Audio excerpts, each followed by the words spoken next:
Joining us now is Director of the Center for National Defense at the Heritage Foundation and former National Security Council member for the Middle East, Robert Greenway. Robert, thank you for being here. What is Kamala Harris's foreign policy perspective? She took the meeting and then she gave this statement that was mealy-mouthed, talking out of both sides of her mouth. What is her view of the world? Well, thanks for having me, Pete. We can infer that she supports her boss's conclusions. And since they took office, we've got three conflicts broken out on three different continents. We've evacuated 11 different diplomatic facilities. And in the last week, we've had an Iranian-made Houthi drone launch and strike within 200 meters of our consulate in Tel Aviv. And we've, in the last 48 hours, been attacked in Iraq and Syria by Iranian-supported proxies. So the president's exactly right. And it's the foreign policies of the Biden-Harris administration, which we can only assume she supports. Well, it's exactly right. Here's what Israeli officials had to say about Harris's comments. We're showing some of the video right there. I mean, she looked like a hostage, like she didn't want to be there. It was not a good press conference after about a 40-minute meeting.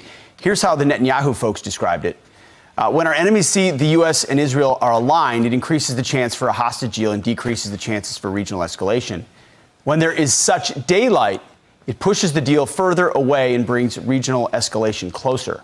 We hope that Harris's public criticism of Israel won't give Hamas the impression that there is daylight between the U.S. and Israel, and as a result, make it harder to get a deal. What happens between now and Election Day, given the fact that we have a absentee president and really Kamala Harris is unknown in her views? They know Donald Trump could be coming. What does that mean about now? So those comments are 100% right. And since that happened, Hamas rejected a deal. And Hezbollah feels emboldened whenever they think Washington is going to constrain Israel. That's the daylight the prime minister and his team were representing. I think what we can look forward to is increased provocation and threats. Look, our adversaries think that they have a short window, 100 days, that they don't know the outcome of the election. They're going to exploit this. And when Russian and Chinese nuclear-capable bombers penetrate Alaskan air defense, we've seen Soviet nuclear-capable submarines executing drills for the first time off the Florida coast. We can expect provocations to continue. It's going to be a difficult ride. We all need to buckle up.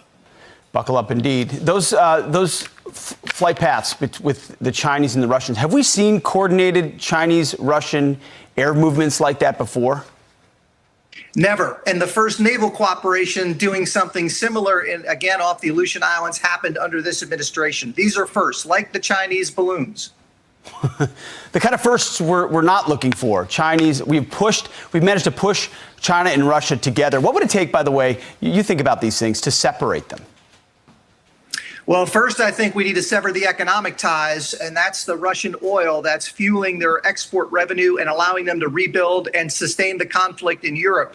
And if we can break and sever that tie, which is now maritime, I think we stand a chance. And so hopefully that's what will happen. I expect it would under a second Trump administration.